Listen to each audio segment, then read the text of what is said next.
novamente. É isso aí, né? Só a gente ameaçar que ele aparece, né? Hoje o quinteto tá faltando o nosso amigo Cleveland, segundo ele tá trabalhando muito, vamos dar um desconto, voto de confiança.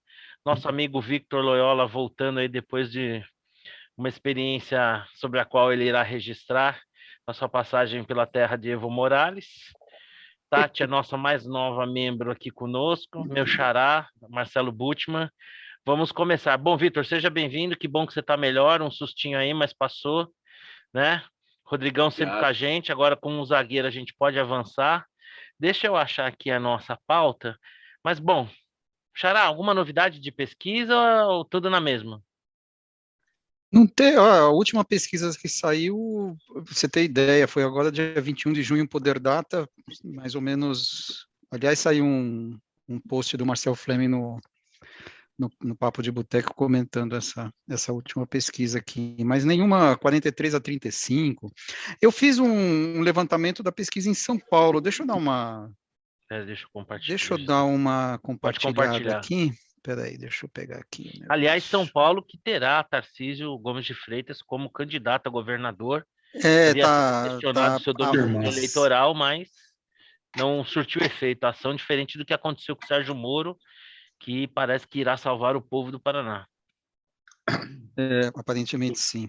Então, aqui não são obviamente tantas pesquisas quanto no plano nacional, né? Mas Sim. é o estado de longe que tem mais pesquisas, né? Eu dei uma olhada nos outros também, tem muito menos. Então, Haddad, Tarcísio, França, ou Garcia e outros e indecisos. Então, ao contrário da pesquisa, duas coisas me chamaram a atenção aqui. Primeiro, ao contrário da pesquisa nacional, o número de brancos, nulos e indecisos empata com o primeiro lugar. Então, é uma eleição muito aberta, né? Você tem aí muita gente quer dizer ainda... que o Haddad vai perder, é isso? Que o Haddad vai perder, eu tenho certeza. O segundo turno ele não consegue ganhar. Certo. Mas eu acho que acho que teremos a primeira vez desde, se não me engano, 2010, né? Em que a eleição vai ser decidida no segundo turno, né? E com o candidato do PT no segundo turno. Então, eu acho que o Haddad vai para o segundo turno, mas não vai conseguir vencer. Tem um lado Esse bom. É meu palpite. Na minha opinião, para mim, tem um lado bom. A gente vota 2 vezes contra o cara. Dobra o Francisco. Esse é o passo, viu? Tem pelo menos essa vantagem. Não é uma vantagem, não. Apesar de que, se a gente resolvesse o primeiro turno, seria melhor mesmo. Tô com a Tati.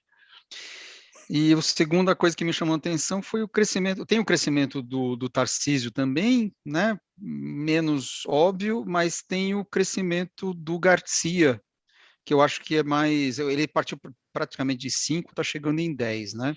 E aqui se explica um pouco. Tem a pesquisa da Datafolha, única por enquanto do Estado de São Paulo, mostra o conhecimento do eleitorado dos candidatos. O Haddad é conhecido por mais de 90% e o França por mais de 70%. E o Tarcísio e o Garcia são conhecidos por menos de 30% da população de São Paulo. Então você tem aqui muito de recall. Né? O cara lembra do nome, é um nome conhecido. O Haddad foi candidato a presidente, o França foi candidato a governador, né? Foi governador, enfim, né?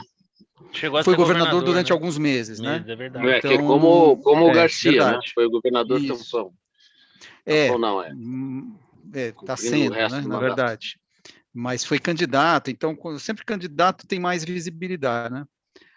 Então são mais conhecidos. E o Garcia. E no caso do Garcia, as peças publicitárias que eu vi me pareceram muito, muito bem feitas. Um apelo bastante pertinente para o momento, assim. Enfim, eu não vi nenhuma, mas o fato é que, de fato, você vê que ele saiu, né, do nível que ele estava. Os outros estão mais ou menos de lado, tal, parece ser mais... O Tarcísio também, né? Parece, né? Precisa dar uma confirmada aqui. Então é isso, é uma eleição bem aberta, vai ser... Mas que a essa altura do campeonato, se a gente pudesse dizer assim, que tem um grande perdedor, a essa altura é o Márcio França, né?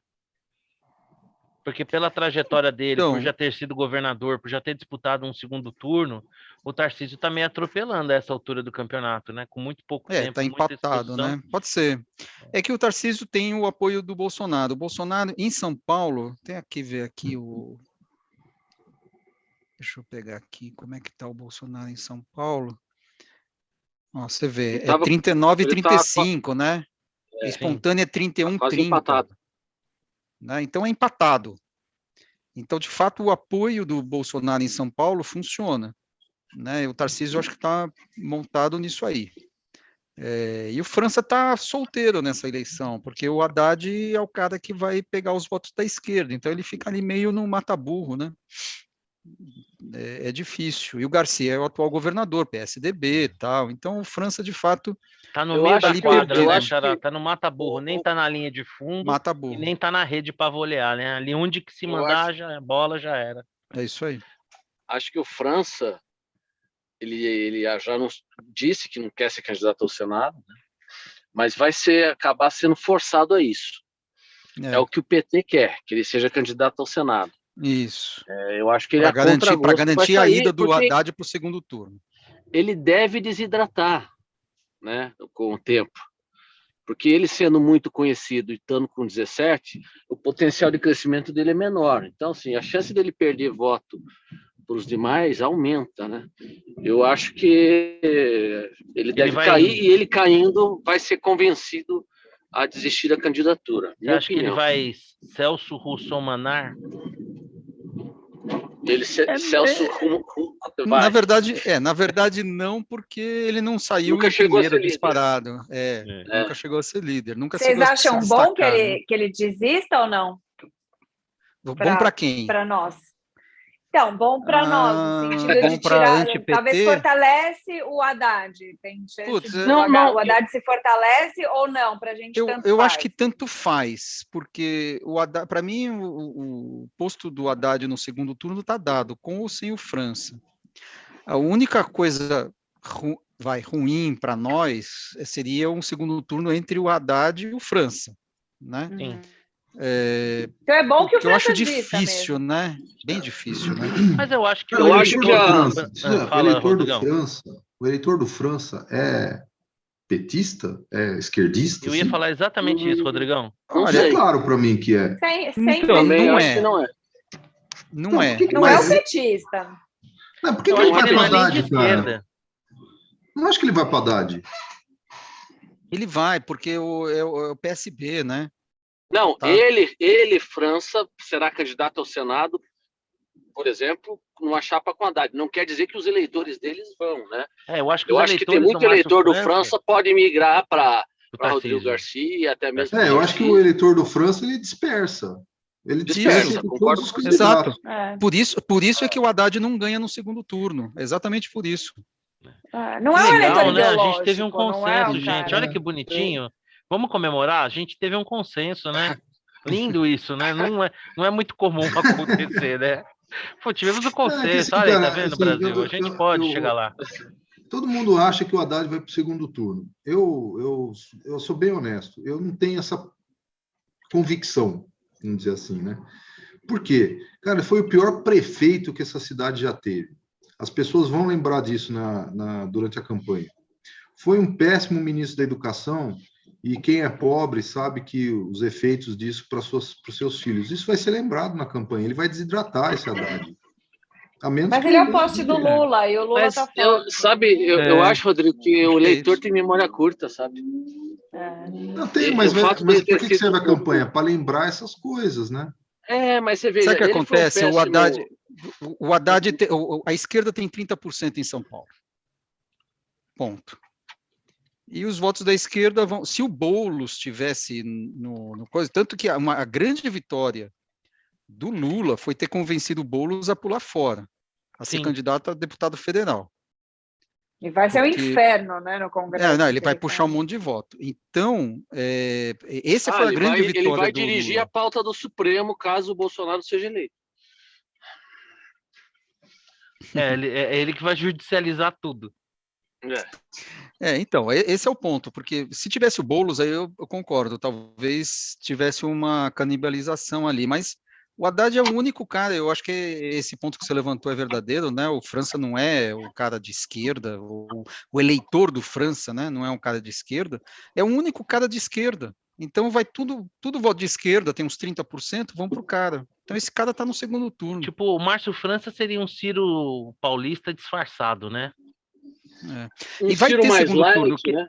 É diferente. Ciro sem um Ciro sem aquele remedinho para doido. Seria um Ciro isso? Com um Ciro com Gardenal, né? Sem Gardenal, sem Gardenal. Não, sem Gardenal é o Ciro, né? As eleições de 2014 e 2018, que o Alckmin ganhou no primeiro turno, é porque não tinha mais candidato, né? Porque o PT chegou em segundo lugar, mas é que como era o Alckmin, o cara do PT, putz, uns nanicos, né? Aí tudo bem, aí o cara ganhou no primeiro turno. Mas agora não, agora você está bem disperso, né? Tem pelo menos 3 candidatos aí fortes, considerando que o França vai desistir, né? Bom, falando em pesquisas, falando em eleição, vamos falar aqui dos principais candidatos. Bom, Simone Tebet parece que adiantou que no segundo turno é Lula, matando assim, né? Fazendo um araquiri, matando assim a sua candidatura, mais ou menos como o Fernando Henrique Cardoso, que condenou o PSDB, né? Em 0 de jogo já falando que era o Lula. Então, quer dizer, novidade para ninguém, mas enfim, parece uma estratégia bastante brilhante, né? Para quem tinha gigantescos, para quem cresceu 100% nas pesquisas, né, Xará? Mas eu acho que ela não falou que ia votar no Lula, ela falou que estava do lado da democracia. Ah, sim, claro. Que ela e o Ciro estavam do mesmo lado da história, sim, não é verdade. A gente acredita. Bom, então não dá para perder muito tempo com a moça, né, ô Tati? Você fez um levantamento lá, né? Não cheira, não fede e tal. Eu coloquei mediana, algumas coisas boas que ela fez, algumas coisas ruins.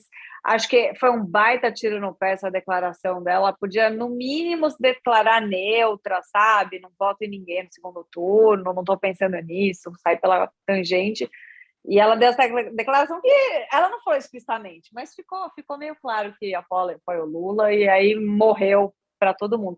E eu acho curioso que algumas pessoas, quando eu falo do meu candidato, do Felipe Dávila, mas aí você está ajudando o Lula e o Bolsonaro a chegar no segundo turno, porque o Felipe Dávila não tem 1%, vota na Simone. Mas aí, com os 2% dela, aí muda. Sim, vamos evitar.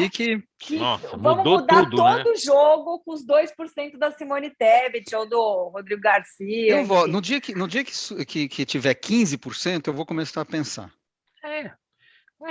Sim. Não, com 10% falando, eu já muda o jogo. Com 10% é o que a gente vem falando. Viraria. Não tem terceira via, né?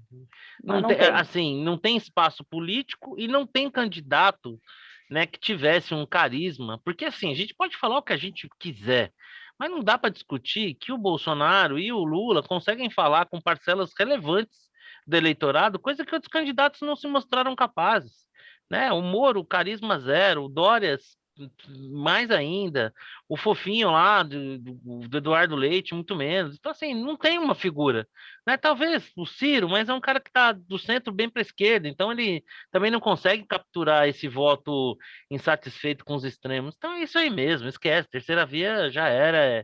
Cada um, né? Respeito aí meus amigos que nos encontraremos no segundo turno, estou de braços abertos, mas a questão tá dada. Mas falando de eleição, aí os nossos candidatos principais aí têm ocupado as páginas de jornais aí com a pauta hoje promete. Vamos começar com o Bolsonaro. Ô, Rodrigão, primeiro, vai sair CPI da Petrobras? E como é que você acha que o presidente está conduzindo essa questão aí, nível de interferência? Faz CPI, não faz? Muda a lei, não muda? Qual é a sua impressão? Vai ganhar mais votos, vai perder voto, não vai fazer diferença? Eu não sei muito bem por que alguém que é vamos dizer assim, o controlador da Petrobras vai dar um tiro no próprio pé. Eu tenho uma certa, assim, eu acho que é para o eleitor, né? Ele está querendo garantir o eleitor e está fazendo isso para mostrar um certo distanciamento da Petrobras, que ele não tem nada com isso. Eu não acho que vai colar, entendeu? Eu acho que ele deveria defender a Petrobras. Eu acho que ele está um pouco perdido nessa parte, sei lá, cara. É impressionante a estratégia ruim. Tem uma estratégia melhor que essa, né? do que pensar em CPI. Eu acho que a CPI não vai sair, mas se depender do Bolsonaro, ele vai fazer força para que saia. Mas as pessoas vão falar, CPI para quê? Para descobrir o quê? Que ela pratica o preço de mercado? Vai descobrir o quê? Nem isso, Eu né? acho Porque há quem diga que as tarifas, o preço da gasolina no Brasil está defasado em 27%, né? Tá Pelo menos mesmo. o JP Morgan mostrou isso aí num Não, e estudo tá. aí recente. Então, ele podia usar isso a favor dele, né? Já que é para. Não, a gente não reajustou todos os preços, ainda vai reajustar, mas estamos tentando segurar, mas não está conseguindo. Sei lá, a Petrobras também precisa sobreviver. Você tem um discurso melhor que esse, né, cara? Sei lá, meu, puta coisa maluca desse negócio de CPI. É uma coisa mais doida que eu. Tanto é que eu até perguntei, né, se aquilo, se aquilo era jossa ou não, né, no grupo. Perguntei, cara, é inacreditável isso, né? Coisa maluca. É um negócio meio esquizofrênico que a gente tá vendo. E aí, Tati, o que que você acha? Vai ter CPI? Não vai? Como é que você acha que o Bolsonaro deveria conduzir essa questão? Tá jogando para a torcida? Vai ganhar voto? Vai perder voto? Ó, primeiro se cola para a torcida, eu fico bem curiosa para saber, assim, porque se o Lula cola, meu, eu não duvido de mais nada. Então, assim, o brasileiro, o médio, pode estar achando, pô, legal, bacana, Bolsonaro, é isso aí, ele culpou a Petrobras, e a Petrobras. As pessoas não sabem nem que o governo, quanto das ações o governo tem, que... Então, assim, mas quem entende um pouquinho mais a situação, a gente não se surpreende com o Bolsonaro, porque a gente conhece a figura.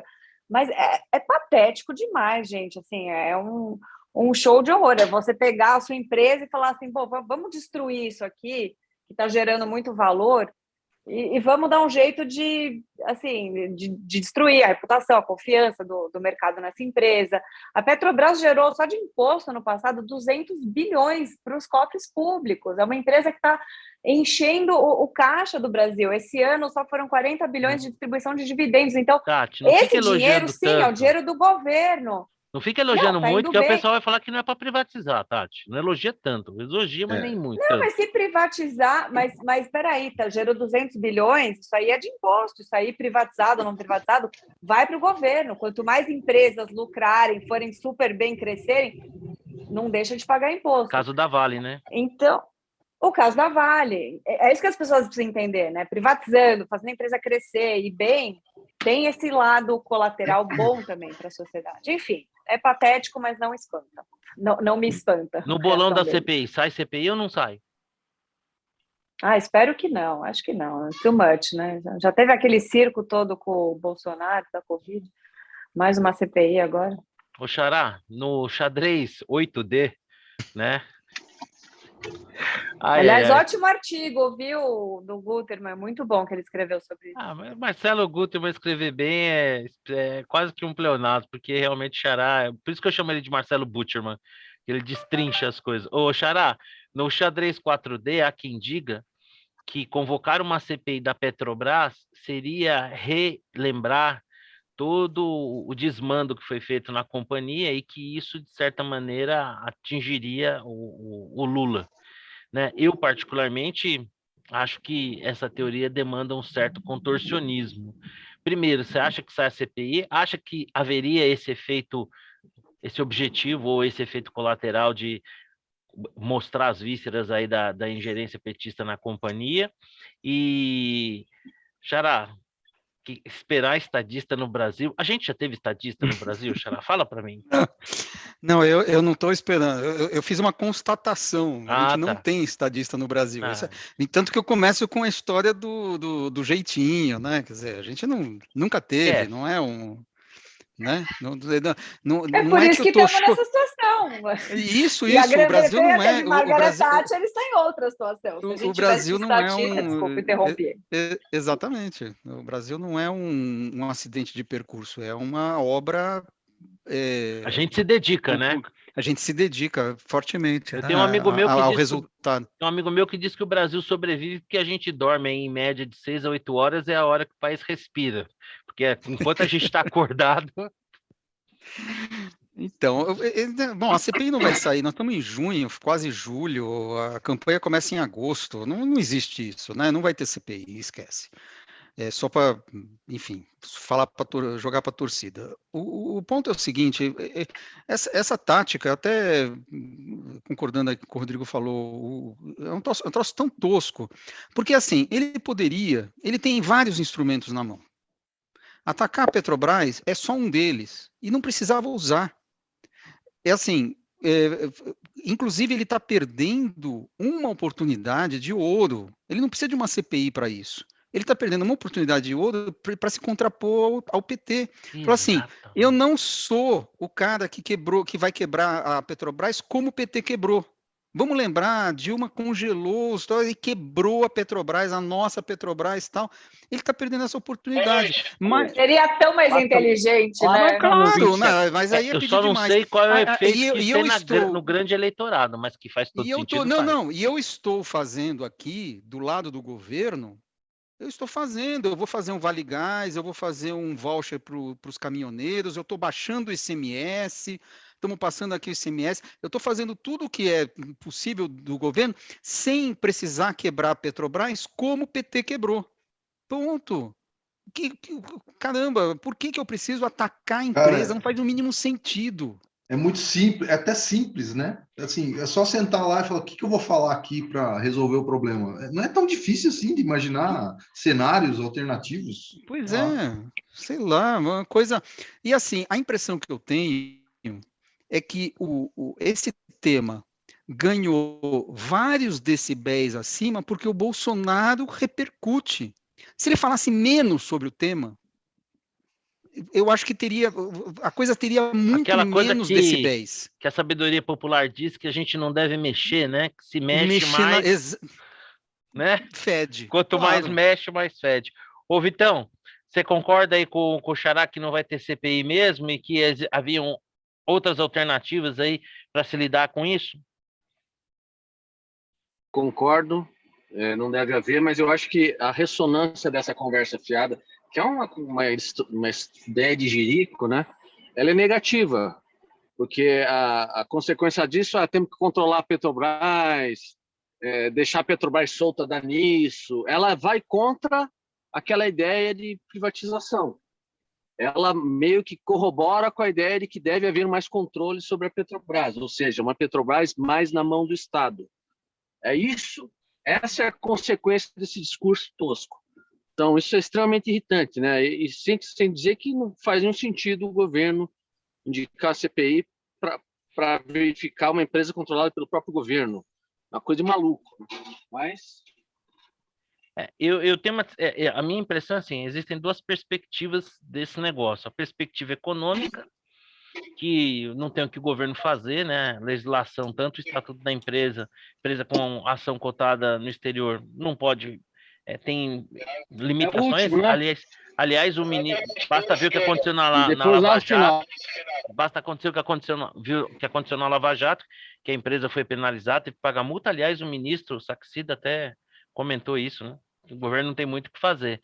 Mas a sensação que eu tenho, e eu concordo com vocês, né? Uma solução que parece até óbvia, mas eu me pergunto o seguinte: será que as pessoas em geral, se a gente for pensar assim na grande massa, no eleitorado, eles vão ter essa. Não que eu esteja subestimando a inteligência popular, não é isso, mas politicamente pensando, será que essa, como o Xará pensou, chegaria nas pessoas assim? Eu não tenho essa certeza, apesar de concordar com a essência do argumento. E concordo no seguinte sentido: eu acho que era uma excelente oportunidade, né, do Bolsonaro se contrapor. Olha, enquanto o PT quer pôr as mãos de volta na Petrobras para roubar como roubou no passado, olha, essa situação só mostra que se a gente privatizar vai ser melhor, vai ter mais concorrência. Então era até uma forma de se opor. Eu só não sei, porque às vezes a gente vê, por exemplo, a gente viu o conselheiro da Petrobras, né, brilhantemente propor quase que um congelamento de preços por 45 dias. Pô, o cara é conselheiro da Petrobras e deu essa ideia brilhante, né? Então, pô, se um cara que é conselheiro da companhia me sai com uma ideia brilhante como essa, né? Eu contei pra você a história lá, né, Xará? Depois eu conto aqui para o pessoal, né? Se o cara que é conselheiro da empresa sai com uma ideia, será que para a grande população, né? Porque você veja, o Lula é malandro, ele falou, não, o Bolsonaro com uma canetada resolvia isso. Aí, tá vendo? O Bolsonaro com uma canetada, se quisesse, resolvia. Se fosse o Lula, resolvia. Então, a minha preocupação só, pensando politicamente, se eu estivesse no lugar do Bolsonaro, é se essa argumentação, ela realmente, em termos de apoio popular, ela iria repercutir, ainda que eu acho que ela seja absolutamente correta. Assim, na boa, ele perdeu a chance de ouro. Assim, Petrobras é o símbolo da roubalheira do PT. É o Concordo. símbolo máximo. O cara perdeu a oportunidade de explorar isso. Eu também Ele acho. se colocou num corner ridículo. Ele tinha que pegar isso e falar assim, Petrobras, o Lula fala que é com uma canetada, a gente sabe a canetada do PT. A gente sabe o que eles fizeram. A gente sabe quanto eles roubaram na Petrobras. Essa é a canetada do PT. Acho que você Caramba! pode ser a terceira via, hein, Guterman? Estou achando que seu discurso Tem meu está voto. colando. Hein? Tem meu voto. Já tem meu voto aqui declarado publicamente. Mas é verdade. E eu acho que isso nos leva de volta a um problema que é crônico, recorrente desse governo, a sua incapacidade, a sua deficiência em se comunicar, né? Porque assim, né? Tudo bem, a gente não é tão brilhante, mas também não é burrinho. Mas, pô, será que não tem ninguém lá no governo que pudesse pensar em algo assim? Pô, vamos se contrapor esse camarada, né? Vamos mostrar, porque veja só, tem uma parcela de gente muito desapontada com o Bolsonaro, ameaçando votar nulo, que talvez fosse uma grande oportunidade para resgatar esse pessoal. Pô, peraí, o cara é um baita de um idiota, mas o cara tá se colocando aqui contrário ao PT, pô, o PT vai pôr a mão nesse negócio de novo. Pô, se o PT pôr a mão, então é melhor eu votar no Bolsonaro. Então, realmente, é uma grande oportunidade perdida. Agora, enquanto o Bolsonaro perde oportunidades, o Lula não perde nenhuma, né? É só dar um microfone na mão dele e deixar ele falar, que é a sorte, né? Graças a Deus, as cordas vocais em dia, conseguindo se comunicar bem, o Lula sai aí numa defesa, contando. Eu até agora, se algum de vocês entendeu, por favor, me ajudem. Eu até agora não entendi muito bem qual foi a vantagem dele falar que ajudou os sequestradores do Abílio Diniz fazendo incursões junto à FHC, que diz, não, se você falar para os meninos lá parar com a greve de fome, ele que já tinha nos brindado, né? Pô, esse pessoalzinho aí, esses meninos que roubam o celular, pô, tadinho deles. Agora saiu em defesa dos sequestradores. Cara, eu não consegui entender o que fez essa fala, mas agradeço. Agradeço porque eu acho que foi de uma sinceridade ímpar. E aí, Xará, da onde que o Lula tirou essa ideia que se gabar, que defender os sequestradores pode ser algo bom? Dizem as más línguas que a Janja está estragando ele, né? Como assim? A Janja é meio radical, petista de carteirinha de muitos anos, tal, e Tá radicalizando o Lula. está radicalizando o Lula. Quer dizer, Dizem as más línguas. tá apagando aquele Lulinha Paz e Amor lá que o Duda Mendonça rebolou para fazer. Então, é isso aí. Acho ótimo, deixa falar. Bom, viva a Janja, né? E aí, ô, Rodrigão, o que você acha? E outra coisa que eu também queria falar, depois a gente pode fazer uma segunda rodada, é sobre o plano de governo aí do PT. Rodrigão, em relação a se gabar de ter ajudado a livrar sequestradores, pô, ser coordenador da campanha do Lula não é um emprego fácil, né? Não é, mas assim, cara, assim, tô tentando entender o que ele fez. Então, na minha cabeça, ele coloca os sequestradores sequestraram um sujeito que é rico. O rico faz mal para a nação. Então, fizeram bem em sequestrar o rico. E ele fez essa analogia que ele fez. Jovens, estudantes, idealistas. Jovens, pobres, vulneráveis. Sequestrar não é tão Não, e é guerrilheiro para derrubar a ordem, para ter dinheiro para derrubar o capitalismo assim, dos seus países. Eu acho que essa foi a lógica dele. Ele contrapor a elite do Brasil versus o pobre que está desprotegido. Tá quase mandando um recado, né? E aí ele aparece como defensor dos pobres e oprimidos. É isso, é a única coisa que eu entendo que ele fez ali.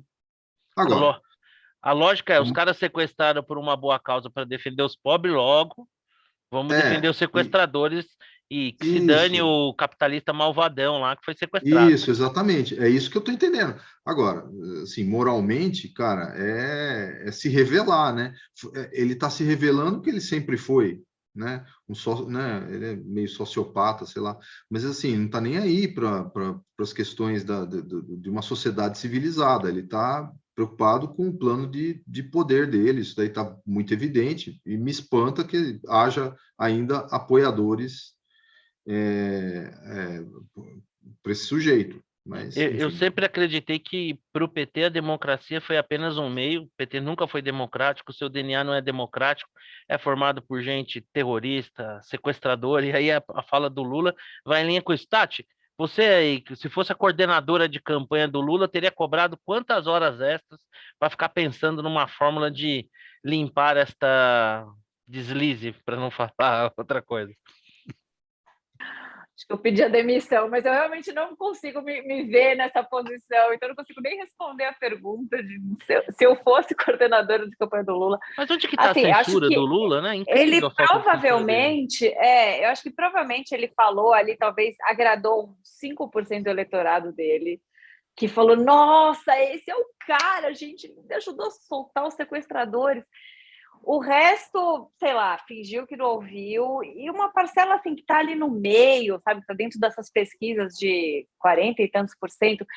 Eu realmente me pergunto todos os dias o que passa na cabeça dessas pessoas, porque ele vai soltando essas pérolas, fora o programa de governo dele, que acho que você vai falar daqui a pouquinho, assim. Pode até começar falando aí do programa de governo. E não cai nas pesquisas. Eu acho que tem uma dificuldade muito séria de entender, de verdade, assim.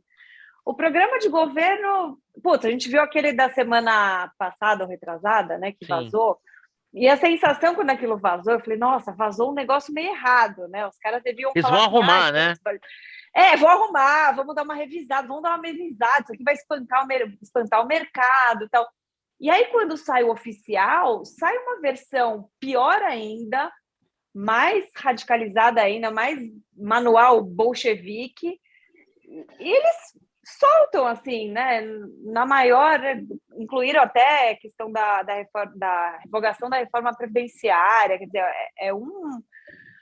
uma tragédia atrás da outra, da reforma trabalhista, a volta do imposto sindical, é a receita do fracasso aquilo. Então, eu fico assim, me perguntando realmente se as pessoas não veem, se o ódio ao Bolsonaro é tão grande que as pessoas se blindam assim, falam assim, dane-se, eu não quero saber de nada do Lula, eu vou votar contra esse cara, então eu vou votar no Lula.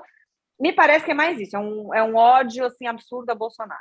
Então, eu tenho uma tese, é a única explicação plausível. Eu tenho uma tese que a cepa mais radical do espectro político brasileiro nem é o mais apaixonado bolsonarista e nem o mais apaixonado petista, é o antibolsonarista, né? A quem alguns, não é meu caso, chamam de aquele dor de corno, né? Que é o cara que acreditou num santo, num mito, que tinha uma expectativa sobre-humana sobre o cara, e uma vez presidente, o cara se mostrou humano. No meu caso, é super tranquilo, eu não esperava porcaria nenhuma mesmo dele, era o que estava ali à mão, tranquilo. Sigo com a mesma batida, se é contra o PT, até o Bolsonaro.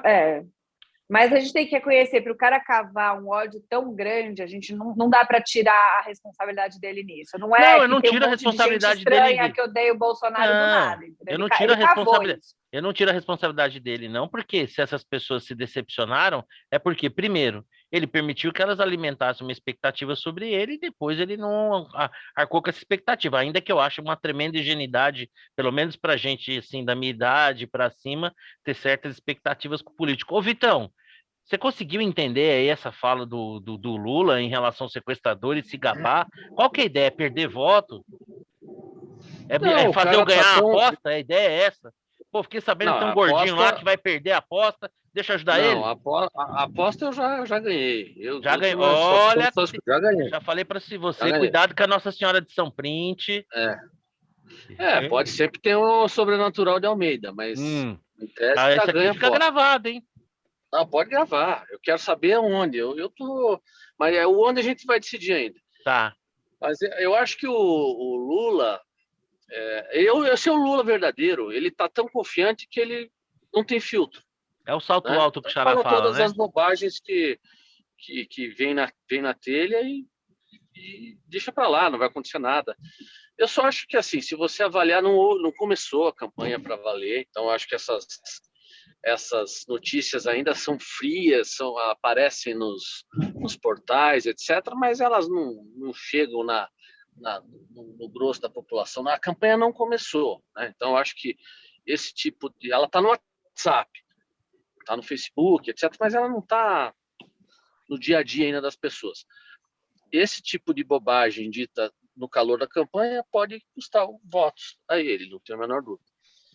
Mas se a gente avaliar o quanto ele está de intenção de voto em segundo turno, ele está com seus 50%, é 5% a mais do que fez o Haddad na disputa com o Bolsonaro. Não é que, uau, veja, o Haddad fez 45%, foi com 54 a 46%. Né? Então, não sei como converteria sem os votos nulos e brancos e tal, mas ele deve ter ganho aí uns 10% no máximo em relação ao que o Haddad atingiu. O problema é que o Bolsonaro perdeu muito voto, né, e migrou muito para o nulo, mas a intenção sobre o Lula não difere muito da intenção usual da vida toda, né? Diga-se passagem, da vida toda, né? E eu acho que ele está no teto, ele não vai crescer mais. O Lula já é conhecido por todo mundo. Começou a então, campanha quem já quer no votar teto. no Lula, quem quer votar no Lula vai votar no Lula. Esse Lula, à medida que ele vai falando as bobagens, ele tende a perder. Por isso que eu digo que para o mercado financeiro a eleição já está dada, só tem upside, né? Porque o que o mercado vai esperar mais se o Lula for eleito? Eu imagino que a eleição está no preço já, né, Xará? Acho que o pessoal não tá meio no self-denial, viu, ainda. Não, o tá mercado meio assim, não pensando no 25. assunto. Mas as projeções dos estrangeiros, por exemplo, tem muito pouca diferença em relação a Bolsonaro ou Lula ganhando, né? Então, mas é que o estrangeiro está olhando para o Lula de 2010. Então, eles estão Lula de verdade. Eles estão achando que é mentirinha o programa de governo. Isso. Mas ninguém pode acusar o Lula de não ser sincero, porque ele está mostrando... Tem o Alckmin. Hein, Xará? Ninguém pode dizer que o Lula não é sincero, porque está com a caixinha de ferramenta aberta aí, né? Aliás, isso eu ouço muito, que tem o Alckmin, esse argumento. Não, ele não vai fazer tudo isso. Tem o Alckmin não vai permitir essa barbaridade. Eu penso no Alckmin, né? Aquele puta vaso, né? Aquele morto, né? Cara, o cara não tem nem reação, cara. Porque, olha, o apelido de Chuchu é a coisa mais certa do mundo. Vocês sabem a fórmula do Chuchu, né? Chuchu é 50% água e 50% sereno. Então é nada. E é o Alckmin. Você ia falar, Xará, desculpa. Deixa eu só te contrapor, ele serviu para alguma coisa. Ele foi o único naquele evento do PT que aplaudiu o Suplicy. Verdade. O mais humilhado de todos os correligionários do PT na história. O Lula não se dignou a olhar na cara dele. O Alckmin foi lá, pô, o velhinho está aqui, coitado, tão zangado, deixa eu dar uns aplausos para ele, pelo renda mínima e tal. É uma pena que ele não cantou Bob Dylan ali, aí ia ser mais legal ainda. Puta constrangimento. Foi legal pra caramba. Foi legal pra caramba. Eu tenho zero dó do Suplicy. Ele era senador da República pelo maior estado da federação, teve que implorar no apagar das luzes para Dilma receber ele. Então, assim, quem não se dá o respeito não merece respeito. Mas fala, você sabe que eu votei no Suplicy, né? Nos idos tempos lá atrás. E quando quem nunca? Quem nunca cometeu eu nunca. Né?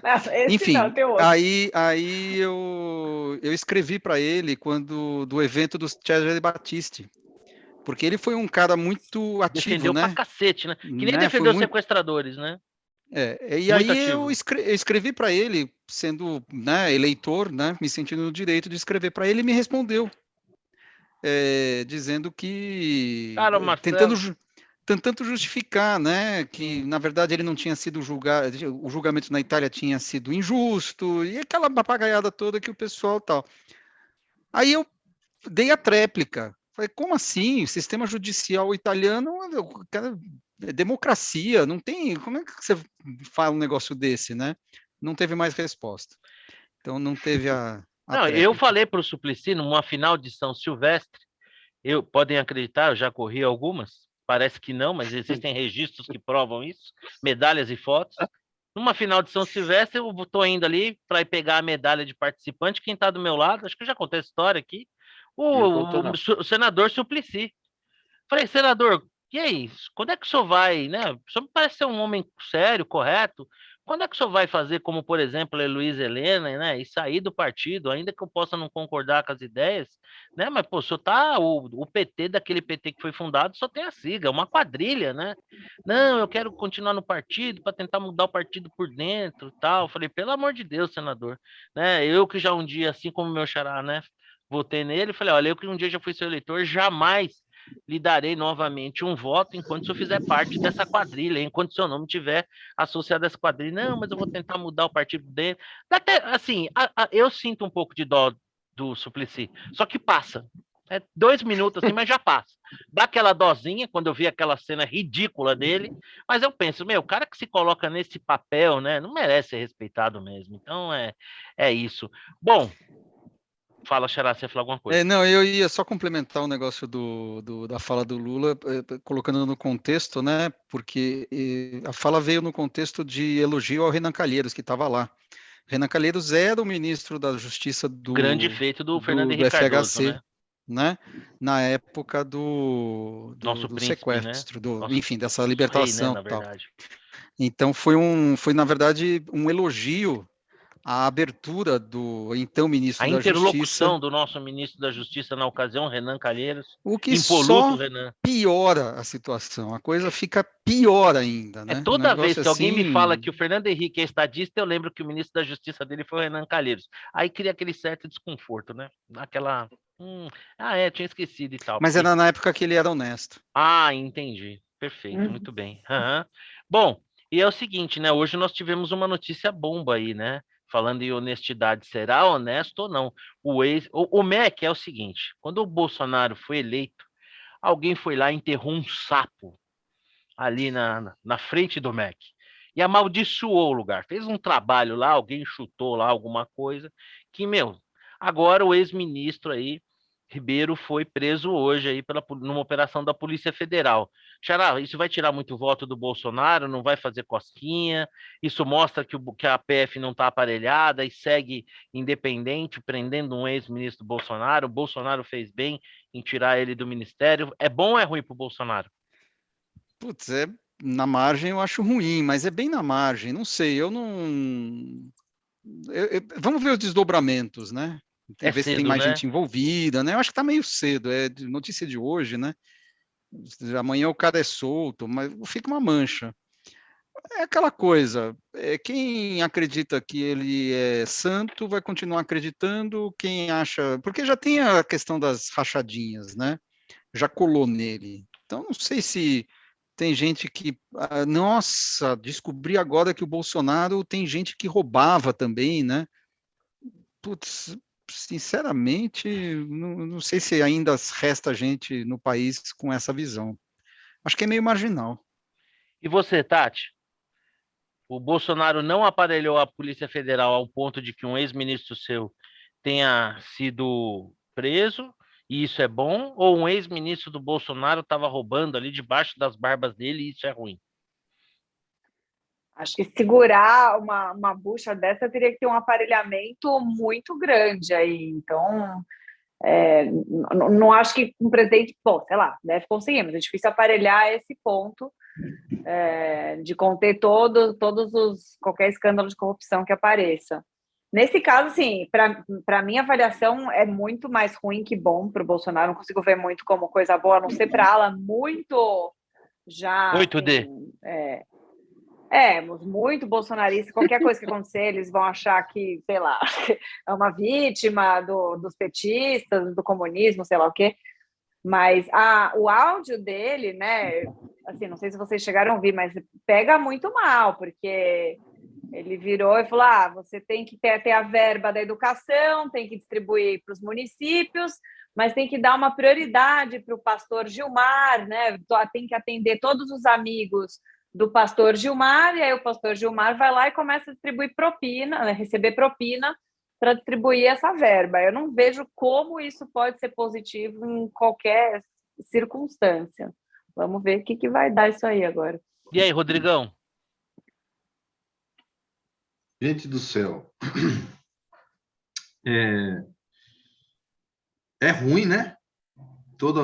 é uma notícia muito ruim para o Bolsonaro, mas eu sigo o Gutermann, acho que não tem muito efeito sobre ele, entendeu? Já está desassociado o ministro da Educação saiu quando isso aconteceu, o Bolsonaro fez o que ele podia fazer, ele demitiu o ministro, pediu para o ministro sair, não sei o quê. Agora, é óbvio que isso não é nem um pouco lisonjeiro para o governo como um todo, né? Então, mais uma vez, o Ministério da Educação, pela terceira ou quarta vez, foi o terceiro ou quarto ministro, não sei, já até perdi a conta de quantos ministros. Quinto ministro. Depende do critério, né? Empossados ou não, né? Aí vai variar. Cara, assim, é a cereja do bolo, né? Certamente não é bom para ele, mas acho que não tem muito efeito eleitoral. O que se pode dizer, talvez assim, para ter do ponto de vista do governo, né? O que se pode dizer eventualmente é que essa é a prova, né? Essa é a prova de que a Polícia Federal é independente, né? Autônoma para fazer todas as investigações que ela tem que fazer, né? Então, o governo Bolsonaro, essa é a prova de que o governo Bolsonaro não interfere. Mas isso é o mesmo papo do PT. Deles, né? Nossa, que legal, todo mundo preso no meu governo, parabéns que eu pude trabalhar. Cola. O PT fala exatamente a mesma coisa. O mesmo discurso. Nós aprovamos a legislação anticorrupção, a delação premiada, é tudo do nosso governo. O PT é uma coisa. E aí, Rodrigão? Exatamente. E aí, Vitor? Perdão. Eu acho que assim, essa conversa de que a polícia não está aparelhada, normal, essa é obrigação, né?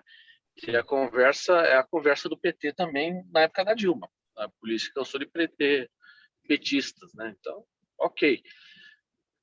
Certamente causa algum desgaste, mas é um desgaste em cima dos já convertidos ou não convertidos, né?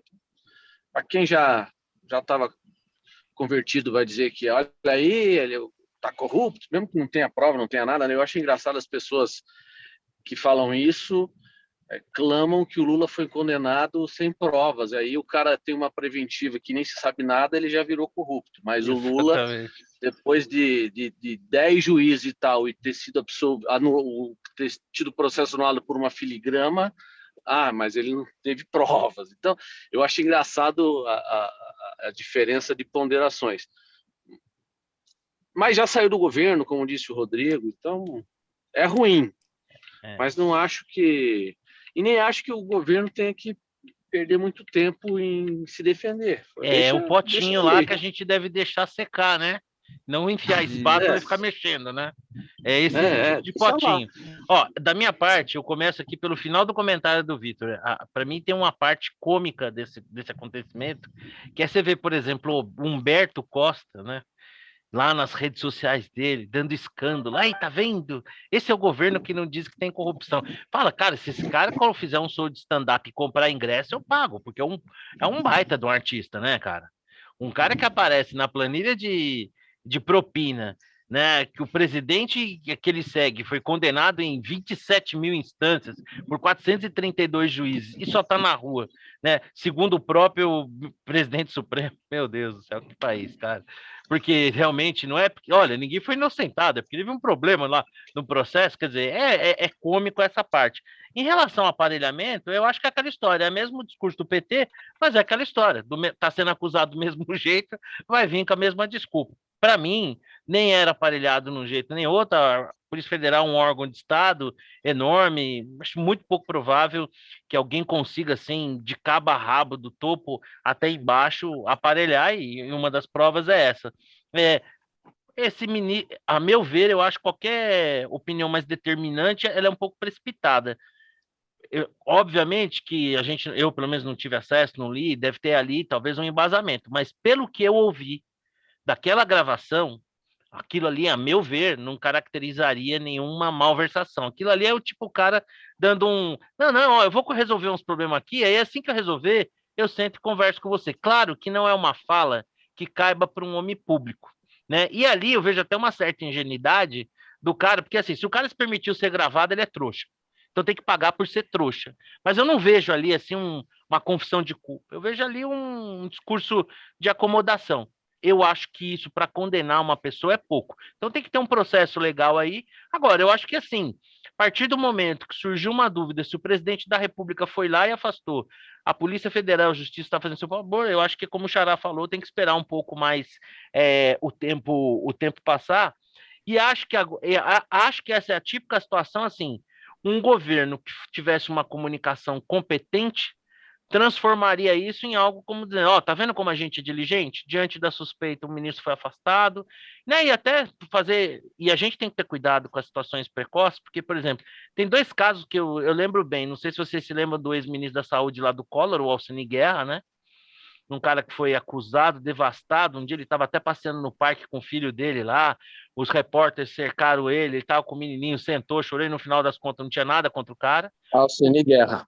Né? O mesmo aconteceu com o chefe da Casa Civil do Itamar Franco, lá, o Henrique Argrives, foi acusado, o Itamar afastou, o cara se defendeu, era inocente, no final voltou. Eu acho que assim, nesse momento, sair condenando, eu acho um pouco precipitado. Agora, se o governo tivesse alguma capacidade de comunicação, talvez conseguisse até tirar proveito disso aí, ou pelo menos atenuar bastante.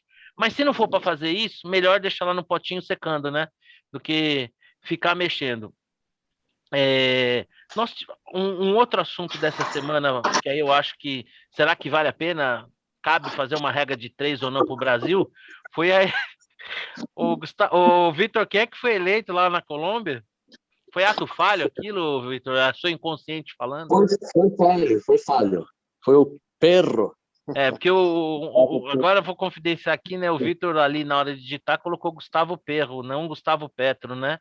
E perro, como a gente sabe, né, é cachorro lá em espanhol. Eu falei, poxa vida, né? Será que é um ato falha? O inconsciente do Vitor lamentando a vitória na esquerda da Colômbia? Ô, Vitor, e aí? Essa vitória na Colômbia, ela é um prenúncio do que vai acontecer no Brasil? Ou o Brasil vai resistir à onda vermelha aí no continente? Nossa, esse silêncio é foda, hein? Dessa Para mim, a pensada pergunta? é para você. E aí, É, é prenúncio da eu vitória acho do Lula aqui ou nós nos oporemos aos irmãos não, colombianos que não acho que finalmente cederam seja aos encantos prenúncio, da esquerda? são duas realidades distintas, né? Não tem nada a ver uma coisa com a outra. Mas o Lula é favorito. Não dá para negar. Ele tá na frente. O Bolsonaro, obviamente, é a máquina a favor, mas tem uma economia que vai contra ele, e mesmo que ele não seja o culpado pelo que está acontecendo, o povão não quer saber. Então, assim, se tivéssemos em voo de cruzeiro uma recuperação pujante, não é o caso, né? Então, eu vejo que o nosso o ex-presidiário tem mais chance hoje, eu diria, uns 60-40 na minha cabeça. Mas você acha que Em isso termos faz de... parte de um movimento no continente, de uma onda vermelha? Ou, Não, como são duas eu acho que alternativas mesmo, essas realidades eu nos acho que é falam? um movimento pendular, né? Você já tivemos uma experiência em que, se você olhar o mapa, a coloração vermelha estava quase que varrida dele. Aí, se você tem governos que não entregam, volta, vira Argentina. Então, daqui a pouco, daqui a um ciclo ou dois, vamos ver esse movimento de volta. Não acho que isso seja uma coisa de perenidade, nem nada disso. Governos ruins, em seu tempo, são substituídos. Ô, Xará, Aqui a pergunta é se o ciclo é de 4 ou de 8 anos, né? Porque ruim vai é ser. difícil você tirar, é difícil você não se reeleger, né? Normal é se você se reeleger. Ô, Xará, o Marcelo Taz tinha uma coluna na Isto É, em que ele colava alguns tweets em resposta a tweets que ele postava. E eu, certa vez, respondi para ele, e ele colocou lá na revista, meu xará, seguinte, se você tem um sonho, volta na esquerda, se você tem um problema, volta na direita. O Chile e a Colômbia, eles conseguiram indicadores aí acima da média do continente. E aí o nível de exigência das suas populações também aumentou. Deixaram de olhar para o lado, para os vizinhos, né? Porque a desgraça alheia não refresca a nossa, né? Você acha que esse movimento que aconteceu na Colômbia, que repete o que aconteceu no Chile, é uma tendência ou são movimentos independentes e que não vão repercutir no Brasil? Ou está tendo aí uma onda vermelha no continente? Não, o que aconteceu no Chile, no Peru, No Peru, o na cara já está quase Argentina, saindo, né? no México, you name it, no continente inteiro. E é interessante que as vitórias têm sido por um pelinho, né? Sim, Sociedades muito divididas. sim. Na Mas, Colômbia, os candidatos que perderam já estão resmungando lá que essa diferença é muito pequena.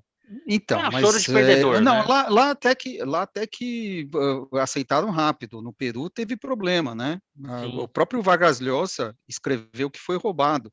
Mas, independentemente disso, o fato é que a esquerda tem ganho. E, assim, é interessante porque na Colômbia nunca tinha tido um candidato de esquerda ganhando, né? Era sempre de direita. E no Chile, apesar da Bachelet ter sido presidente várias vezes, é meio o PSDB lá, né? É um Meio FHC, né? centro-esquerda, né? Sim, Isso. come de garfo e faca e tal. Esquerda mesmo não teve, né? Esse é o primeiro, o Boric. Inclusive, na minha bola dentro, eu vou citá-lo mais tarde. Fiquei curioso agora. Também.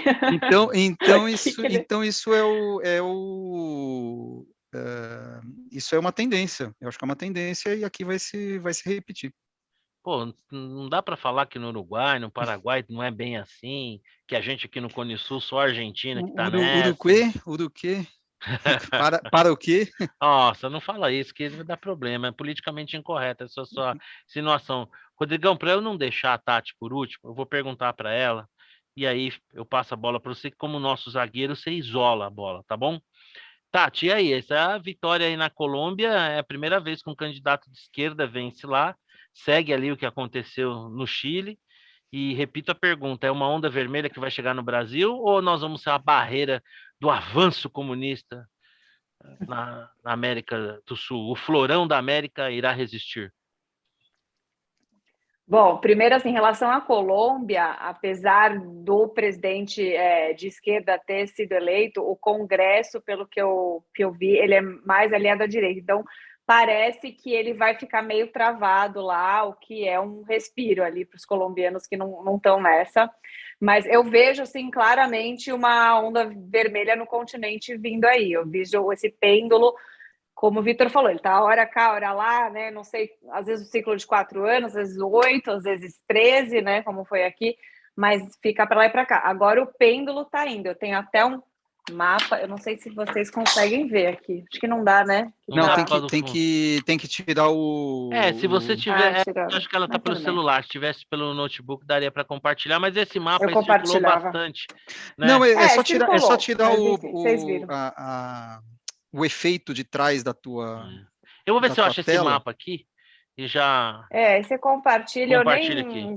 Nem vou fazer isso agora, mas assim, tem um mapa aqui que mostra claramente, né? Restou ali no azulzinho Brasil, Uruguai, Paraguai e Equador, que estão entre direita, centro-direita. A nossa direita é meio tupiniquinha, mas tá, vamos encarar como direita, apesar dele dar umas esquerdada. O Porto não vai gostar do que eu tô falando, mas O que eu não vou gostar? Imagina. O Bolsonaro esquerdando, dando uma de o petróleo é nosso, né? Só falta vestir Não, hoje eu falei num grupo aqui bonézinho. Hoje eu falei num grupo que o Bolsonaro e os militares, a gente não pode dizer que são de direita, né? Eles são nacionalistas, conservadores, mas assim, economicamente falando, não são, né? Ou pelo menos ao longo da história. Eu acho que hoje as Forças Armadas, assim, têm um amadurecimento grande. Ó, tá aqui. Vocês estão vendo o mapa aí? Sim. Eu tenho um outro aqui, Tá mas ilustrado ainda esse com a tá foice e legal com o também. martelo, que é mais chocante ainda, né? Eu tinha visto um com as cores mesmo, vermelha, né? Isso, vermelho e azul, que tem fica um legal. até mais fácil de ver. Vou ver se eu acho aqui. Mas Peraí, então, você acha que... Nenhum. Aqui, ó, peraí. Tá dando para ver? Ah, tá dando para ver. Agora sim. Isso. Agora sim. É esse, né? É isso Marcelo? aí. Então, Isso esse aí. mostra aí os presidentes e, enfim, todos os países eu só não que acho estão. certo colocar ali a Venezuela no vermelho, né? Devia colocar no preto mesmo, Pô, tipo tinha que tá luto, no... né? Porque eles já avançaram bastante, né? Pois é, eles já estão coitados. Mas eu acho que o pior Mas momento do governo tem lá já essa passou, eles já se estabilizaram, virou Cuba, mais ou menos, né? O pessoal tá acostumando, né? coitados, eles passaram o Haiti em termos de pobreza, de pior índice de pobreza de toda a América Latina. Enfim, vai ter inclusive um vídeo sobre isso, mostrando, gravei hoje um vídeo sobre os países da América Latina, o que está acontecendo com o continente, o que cada país está fazendo com essas políticas de esquerda aí, e por que eles viram vira esperança do povo, né? Quando está dando tudo errado, fala assim, nossa, vamos olhar para isso aqui, os caras que querem mais Estado, mais governantes, cuidando da vida das pessoas, dando coisas grátis, as pessoas se viram para isso. Agora, se vai vir no Brasil, acho provável, sim, infelizmente, mas vamos torcer que não. Rodrigão, a esquerda vive da miséria, né? Porque se estiver tudo bem, vai vender o quê? Você acha que no caso aí da Colômbia e do Chile em particular, eles atingiram um nível assim de indicadores sociais que ainda que possam não ser os de primeiro mundo, mas muito melhor que o continente, que de certa forma enxergam nesse discurso oportunista, como a Tati falou, de esquerda, um caminho e isso justificaria aí, porque especialmente na Colômbia, né, a primeira vez um candidato de esquerda em um país que sofreu tanto, né, Marcelo, com movimentos guerrilheiros, né? Colômbia não tem esses indicadores bons todos, não. O Chile, sim. A Colômbia Não, é mas em bem relação, mais. eu acho, mas eu acho que em relação à média do continente, eu acho que é um Não, pouco melhor. ela tá na média, viu? Tá aquela média. Eles conseguiram, obviamente, estabilização em relação àquele problema de narcotráfico e tal, Sim. O Álvaro Uribe mas fez uma limpa lá, né? eles não se destacam, Eu, tipo, se comparar com o Brasil, com a Argentina, eles estão na meiuca lá. Não consegue se mas acho destacar, que em não. termos de liberdade econômica, tal, eles estão melhor que a gente. Vamos Bom, talvez eu checar. tenha Não, ficado com isso uma má sim. impressão, uma impressão distorcida de quando eu fui na Colômbia, mas a sensação que eu tinha, assim, é de ser, na média, um país com melhores indicadores, especialmente esse aspecto Não. econômico. Mas que Não, esteja o aqui caso do Chile, então. você só frequentou lugares high society lá, Será né? que foi isso, cara? Conversa. Chile e Uruguai. Chile e Uruguai estão bem Ah, acima da média em termos Chile e de Uruguai. sim. indicadores. O resto está tudo meio que na lama. E aí, Rodrigão? Esquerda vende o sonho bem? Hã? A esquerda vende bem o sonho? A esquerda vende. Cara, é uma questão de estratégia. Vamos lá, o discurso da esquerda é muito sedutor, né? Ele seduz, ele engana, e é nesse momento que a teoria econômica falha, né? Porque as pessoas deveriam ser suficientemente racionais para não para não se sentirem seduzidas por esse tipo de discurso. E aí é isso que acontece. No caso da Colômbia especificamente, eu nem acho, para ser bem honesto, eu nem acho que eu acho que assim, depois de tantos anos com um governo, com governos supostamente de direita, né? De vez em quando tem que mudar mesmo, e acontece isso. Eu acho que isso é um movimento natural. O que não é muito natural é você persistir nas escolhas erradas, né? Nas escolhas que que te levam a uma situação pior, né? Então, quando Ulisses estava viajando lá e não queria ouvir as sereias, ele foi suficientemente racional para pedir para ser amarrado lá no mastro, para que não fosse seduzido por esse tipo de discurso. Mas acho que aqui não tem isso, né? Então as pessoas votam com o bolso, de certa forma, nesse sentido é um pouco racional, mas não fazem, sei lá, tem algum problema para entender que o futuro vai ser pior, né? Com esse tipo de escolha. Mas o que caracteriza bem o que caracteriza bem esse movimento é uma elite supostamente ilustrada, ainda achando que votar no bandido ou votar no ex-presidiário, não é mais bandido, é só ex-presidiário, é um negócio que vai dar certo. Então, assim, é difícil. Isso realmente assusta. É difícil explicar, né? É aquela construção gradual, diuturna do buraco que você quer se afundar, né? Então, é isso que aqui se faz. No modo geral, eu acho péssimo para a América Latina esse tipo de exemplo, né? Como eu disse, as armas não são simétricas, né? Esse pessoal entra lá e ele faz de tudo para continuar, e enquanto que a minha impressão, posso estar enganado, a oposição, o pessoal de direita, eles são mais, digamos assim, Tem mais menos pudores? apegado, sei lá, não tem ou não usam esse tipo de arma. Eu não sei exatamente que arma usam, mas não ficam lá e são Que é aquilo que eu expelidos. conversava aquele dia, que é como se fosse um rachão do futebol sem juiz, que um time joga na regra e o outro só por cima da bola. Adivinha quem vai ganhar o jogo, né?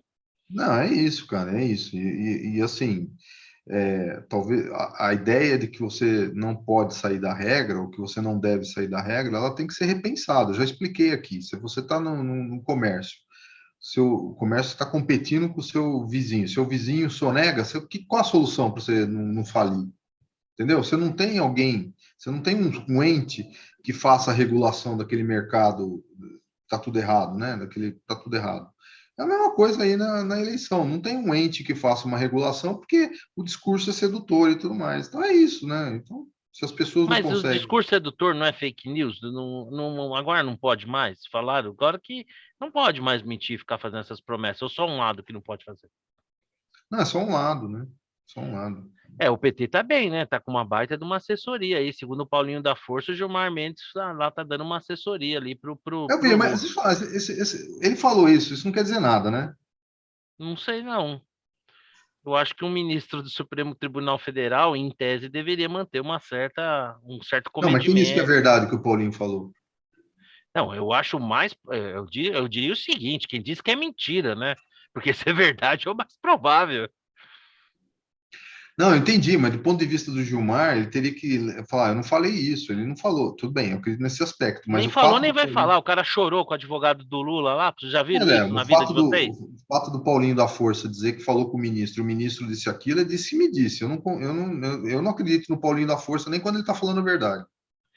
Bom, Boa. é uma forma de se ver e é difícil de discordar, mas também acredito muito no seu Gilmar. Oh, falando desse negócio. Desculpa, deixa só para complementar. O Uruguai Hum, saiu de 2 governos esquerdistas, né, do Mujica, né, e depois o Tabares Vázquez, isso. e hoje, desde 2020, então, na verdade, o Uruguai está tá no inverso do resto do continente.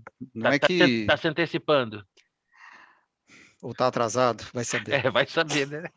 Bom, falando em. Ó, eu peguei, só um minutinho, eu peguei aqui o índice Heritage de liberdade econômica, que é um índice muito bom, ele ranqueia os países em termos de livre mercado, respeito a instituições, enfim, os melhor ranqueados são os países mais envolvidos, mais prósperos e tal.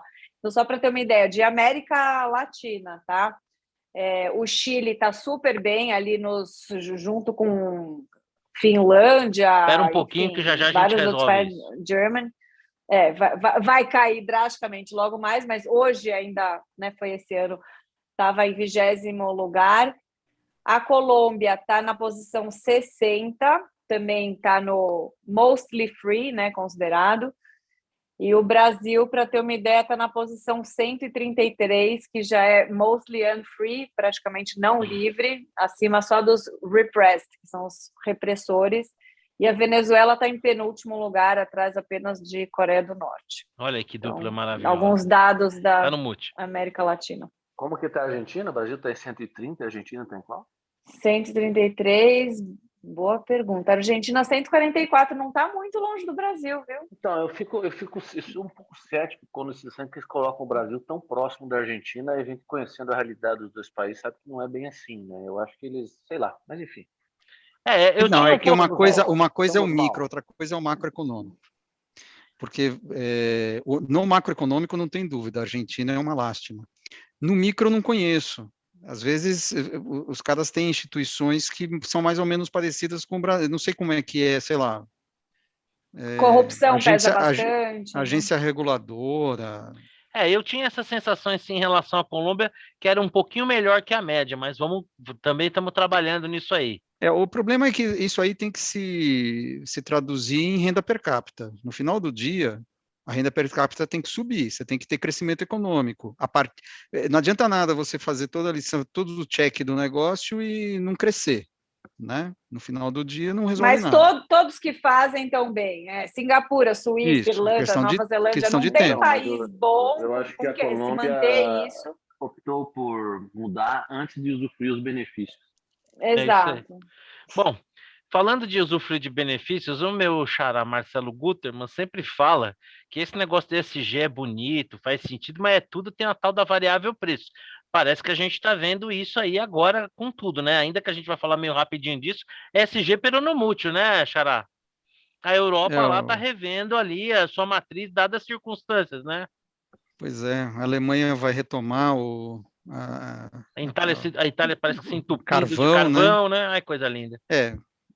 Digamos que seja um intermezzo na grande sinfonia em direção ao zero carbono, né? Você está ali no meio, tem um descanso, vai, vamos. Deixa para lá, depois a gente vê isso aí. Pausa. Não, deixa para lá, não, uma pausa, porque E a afinal Gretinha, como é que ela continua. tá, hein? Como é que ousaram acabar com o sonho dessa menina, meu Deus? não acabou, é só um intermezzo.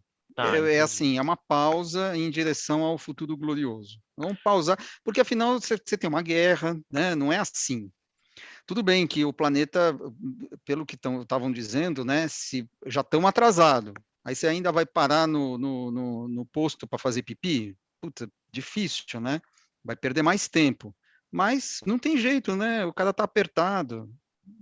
Tem que parar, né? Não tem muito jeito. O que não convenceram, na verdade, ESG, não convenceram as pessoas. É isso. Eu, você. Pessoal que insiste em comprar o que é mais barato. A né? garçonete que pega ônibus e se ferra, vai para casa, tal. Essas pessoas não estão convencidas. Porque se tivessem, elas mesmas estariam economizando energia. Aqui eu estou com todas as luzes acesas. Putz, tem que economizar energia, todo mundo tem que economizar energia. É disso que se trata. Você tem que parar de andar de carro. Você tem que, é economia de guerra. Senão não vai funcionar. Nada vai funcionar. Temos que voltar para as cavernas. Isso. Ô, Vitor, eu vi hoje de novo aquele vídeo lá, profético do Trump na ONU, falando lá com a delegação alemã, que naquela ocasião ria da cara dele, mas parece que ele estava certo, para muito desconforto de muita gente. Esse negócio do SG é legal, né? Mas assim, eu acho que é meio que nem o Xará falou, parte um pouco da consciência de indivíduo, né? Tentar impor isso como uma agenda fica um negócio até que acho que joga mais contra do que a favor, porque na hora do vamos ver... Na hora do vamos ver, o pessoal meio que não liga muito, né?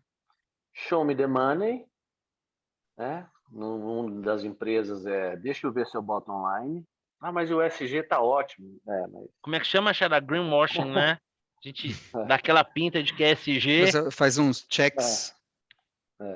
Coloca ali no Instagram para ficar bonito, se é bonito na foto. Eu acho que tem muito modismo aí, muito... Vou fazer porque tá todo mundo fazendo, assim não me enche o saco. Ô, Tati, mas na hora do vamos ver, né? A realidade deu um banho de água fria na conversa do SG ou o SG veio para ficar? Eu acho que assim, a realidade da guerra e de todas dos últimos acontecimentos deu realmente, precisamos pausar isso aí, porque tem uma batata assando aqui que a gente precisa resolver primeiro. Mas eu, particularmente, sou muito a favor da discussão ambiental. Eu não sou xiita de pauta de ESG e tal, mas eu procuro me informar, acho uma questão super importante, acho que a gente precisa cuidar do planeta que a gente mora. Eu não acho que coisa chata, né? Acho que é importante mesmo, a gente tem que só saber conciliar.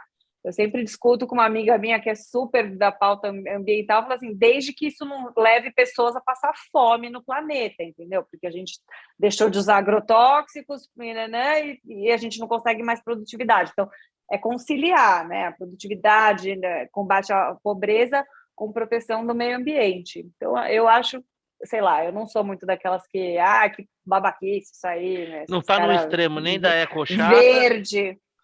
Nem ecochata e nem vamos queimar o país, vamos queimar o planeta, dane-se, que daqui a 6 meses a natureza resolve o problema. Não tem plano B, gente. Vai morar onde? Em Marte, entendeu? É nosso planeta, acho que a gente precisa cuidar. Eu vejo as mulheres, em geral, um pouco mais conscientes disso. E eu estou vendo pela nossa pequena amostra aqui que é verdade. Eu separo o lixo bonitinho, mantenho a luz apagada. Quem disse que eu não me preocupo? Eu estou super preocupado. Quando tem, às vezes tem mensagem que vem, né? Antes de imprimir, pense no meio ambiente. Eu penso no meio ambiente Mas e depois aí eu imprime. imprimo. Entendi? É legal. Imprime! Então, Mas eu penso eu no não meio imprimo ambiente. por nada. Não, eu não imprimo. Eu falo, cara, é estritamente necessário. Eu brigo até com a escola dos meus filhos. Não, eu tô Pode brincando. imprimir. É uma questão, é só para dizer que eu penso no meio ambiente. Eu também Sei. penso, moro no Eu meio fico do louca mato. aqui em casa, quando bota, a gente pede comida de delivery, quando põe tudo no mesmo lixo, sabe, os plásticos, aquelas... Eu Eu separo falo, tudo não, bonitinho. gente, você tem que separar reciclável, que isso? Sim, sim. É coisa Não, eu muito também separo. índio, sabe, não fazer mais esse tipo de coisa hoje em dia. Como Eu assim, saio pra- índio? é, eu saio pra- Índio é índio é integrado à super natureza. SG. Aqui, É da onde verdade. veio essa história? Pelo Tá vendo? amor de Deus. Politicamente incorreto. Tribal. Tribal, Muito. primitivo. O ESG, Primitivo. o E é super valorizado e as pessoas esquecem do S e do G. Então, eu acho que tem uma Especialmente falta do de... S. Social and governance. Ô, Rodrigão, O E só se fala do E. O S e o G você- eu tô esquecido. Esse eu acho meio balela, mas ô, o Rodrigão, você me presenteou criando um conteúdo para minha empresa, tá lá no nosso canal no YouTube, falando exatamente sobre esse tema. E eu vi ali, na sua fala, em contraposição às duas jovens que nos acompanhavam ali, uma visão um pouco menos romântica e realista do ESG. Uma realidade, mas você tinha uma visão um pouco mais pé no chão. E aí, diante da guerra, vamos deixar esse ESG para depois, que o que importa é preço mesmo? Não, em última análise, é o preço que determina tudo, né? A única coisa que eu acho, assim, que às vezes eu discordo um pouquinho do Marcelo, mas eu entendo o que ele está falando, eu acho assim, tem gente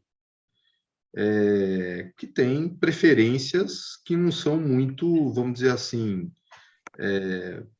que saem fora do padrão. Então, Por tem gente exemplo, que acha... Hã? por exemplo, lá Não, vem, tem hein, gente... gente, prepare-se. Não, é tudo uma questão de preferência. O sujeito ele quer ter menos lucro porque ele acha que ele extrai um pouco de prazer moral, sei lá o quê, por adotar práticas que são ESG. E mesmo que essas práticas não gerem, vamos dizer assim, aquele lucro imediato. A ilusão dele é que aquilo vai se tornar um retorno no futuro, mas mesmo que não se torne, ele está satisfeito com aquilo que ele fez, porque ele se sente bem em fazer aquilo, entendeu? É uma coisa, assim, mal comparando, mas às vezes a gente pratica caridade sem esperança de retorno, e praticar caridade tem um componente aqui que nos dá prazer, e não tem nada a ver com retorno, com lucro, sei lá. Tem a Mas é ver com esse... caridade com Instagram ou caridade sem Instagram? É sem Instagram, Ah, tá. cara. Que essa é melhor, né? Caridade com descrição Não, é mais bem-vinda. Ou você separa lá uma parte do seu orçamento para fazer tipo doação, que eu sei que o Marcelo faz isso e tudo mais, né? Isso é uma espécie de ESG, entendeu? Aí entra na parte social. É o Entendeu? S, Mas É a se empatia. pratica isso... Hã? empatia. Empatia Empatia do social. capitalismo. Então, Empatia do capitalismo. tem isso, entendeu? Então tem gente que acha isso. O problema é ser hipócrita. O problema é ser hipócrita. Ninguém precisa ser hipócrita para fazer isso. O cara quer fazer, faz, entendeu? Tipo a Kirchner falando das importações na Argentina com o belíssimo iPhone 13 na mão. Cara, não pode ser. Então, assim, vamos lá, separando as coisas. Eu acho que tem que ter uma preocupação ESG, ambiental, social. Tem. Não deve ser imposta, né? Esse é o problema, você querer ser imposto, e isso naturalmente vai mudando o comportamento das pessoas. As pessoas vão achando que aquilo é importante. Mas até aí, achar que isso daí vai valorizar a empresa, se eventualmente você vai ter mais dividendo com isso, eu não acredito também. Acho que é uma outra questão. Na verdade, isso aí é mais uma gestão de risco, né? É assim, o cara, sei lá, pega uma Vale, para pegar um exemplo extremo, né? Perfeito, é isso mesmo. Se ela não cuidar lá das barragens, né, corre o risco de ter um acidente como o de Brumadinho. Então, é mais uma gestão de risco do que propriamente uma busca Por um mundo melhor. por maior dividendos, tal. Tem uma parte de marketing, né, gente? Tem uma parte de assim, imagem. eu tenho práticas sustentáveis na empresa. Isso é marketing, né? Então, assim, eu acho que faz... deve ter um retorno para a empresa. O marketing tem um não limite, tem nada né? de errado nisso, né? Não, não tem. Tem nada O de marketing errado. tem um Não. limite, vide a natura, né? Que é o símbolo, na verdade, até representante da preocupação pelo meio ambiente no Brasil, e as ações já caíram, sei lá, acho que uns 80% esse ano, porque não tem resultado. Eu acho que, como na vida, tudo é uma questão de dose. Né? Quando você pega uma pauta, que ela é justa, que ela é pertinente, mas transforma ela numa agenda, transforma ela numa seita, quer impor isso para as pessoas, acaba virando um pouco o oposto, né? Porque é muito comum isso, né? Você se tornar aquilo que você abomina. Né? Então, essa questão do ESG, acho que a gente tem, acredito muito mais, né, num esclarecimento, na ação do indivíduo, que nem eu, que sai apagando todas as luzes de casa, tenta separar o lixo ali, né, cada um como uma formiguinha, do que muitas vezes o que a gente vê, o Xará até comentou hoje num bate-papo nosso, empresas que fazem disso uma bandeira, mas que fica muito forçado, fica muito claro que aquilo ali é uma hipocrisia e que de fato não existe ali uma consciência que é, mal comparando, é aquela doação, aquela filantropia que a pessoa faz questão de fazer propaganda, né? Então, sou artificial e às vezes acaba gerando uma certa antipatia, porque vira aquela coisa meio do ecochato. Eu moro no meio de uma reserva de Mata Atlântica, no condomínio que eu moro, a gente tem um projeto lindo de preservação ambiental, temos uma parceria com o poder público, toda animais silvestres que são capturados aí, ali é uma área de soltura, a gente acolhe esses animais, trata, solta eles na natureza, a gente tem ali onde eu moro é 1.400.000 metros de Mata Atlântica, a gente tem tudo ali Tem Bambi? mapeado. Tem, é difícil de ver, mas aparece. Mais de domingo e quarta-feira, né? Mas, um veadinho campeiro já cruzou na frente do meu carro, quase que eu acertei, graças a Deus não carrego isso. É mais difícil de ver que eles são ariscos, mas, por exemplo, tem muito coati, jacu, tucano e tal. Então, eu acredito muito nisso, nessa questão de preservação do meio ambiente. Hã? Parece que tem muito porquinho dando trabalho aí no teu condomínio, né? Diz que estão causando Gambá? muito trabalho, porquinho. Hoje a gente não vai falar de futebol, não vejo porquê, né? Já estamos aí no avançado da hora. Vamos para os nossos comentários finais. Não entendi um pouco isso que aconteceu. Vamos evitar, né? Porque eu vim na terça-feira com a cabeça para fora do carro, né? Tão inchada que estava, né? Mas o pior era ter certeza que isso ia acontecer. Eu tinha certeza. Aquele finalzinho, falei, colocou o zagueiro, chamou o adversário, é só questão de tempo. Pelo menos o empate sai, foi dito e feito. Mas enfim, bom, vamos pular isso e vamos para as nossas considerações finais. Tati, como eu sou um tremendo cavalheiro, eu sei que estamos no avançado do horário, por gentileza, começa aí com você, com a sua bola dentro, fora, fala aí o que você quiser falar. Sim, eu vou falar e vou ter que me retirar, peço desculpas, não vou poder ficar até o final. A gente lamenta a sua ausência, mas a gente compreende. Tá bom. De bola fora, vai ficar para o Bolsonaro, pelo amor, essa CPI da Petrobras, um tiro no pé, patético, então fica aí para ele, a minha bola fora. Bola dentro, não pensei. Deve ter algumas, né? Eu queria só ouvir a do Guterman, do cara do. Então eu passo a palavra ao Guterman, porque ele despertou nossa curiosidade. Eu fiquei curiosa.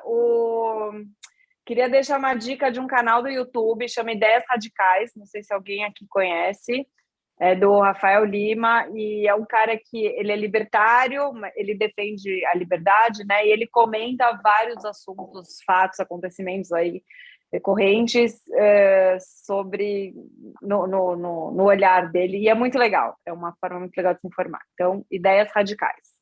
É isso, agora... Dica anotada. Vamos, Xará. Por favor, sacia nossa curiosidade. Deixa eu começar pela bola fora. Minha bola fora é pro STJ. Saiu uma notícia hoje, os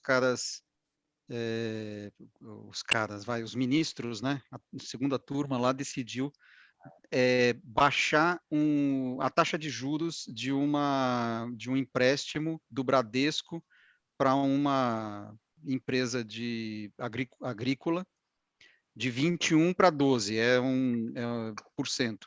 Porque... Foi erro de digitação? Não foi. O problema é assim, empréstimo rural de recurso livre, ou seja, de livre negociação entre as partes. E o STJ acha que o CMN deveria ter colocado um limite. E como não colocou, porque afinal não tem por que colocar, eles decidiram Colocamos que nós. vale o limite de uma lei de 1933. Nossa Senhora! E aí Coisa eles que é colocaram A lei sobre 12%. anatocismo, é isso mesmo, tem que ser assim, tem que ser criado assim. Isso. Então, foi uma decisão do STJ, não sei se tem mais recursos, não sei se vai para o STF, e Ufa, ainda bem que a gente tem o STF para nos mata o salvar, hein? empréstimo agrícola, com recurso livre. Quem que vai emprestar, né? Se você pode ter a Isso. justiça metendo a mão aí no que está acordado. O combinado não sai caro. Por isso que o jogo do bicho é uma coisa, é uma instituição brasileira que deve ser respeitada. Agora, finalmente, Exatamente. mate a nossa curiosidade. Por que bola dentro para o presidente chileno?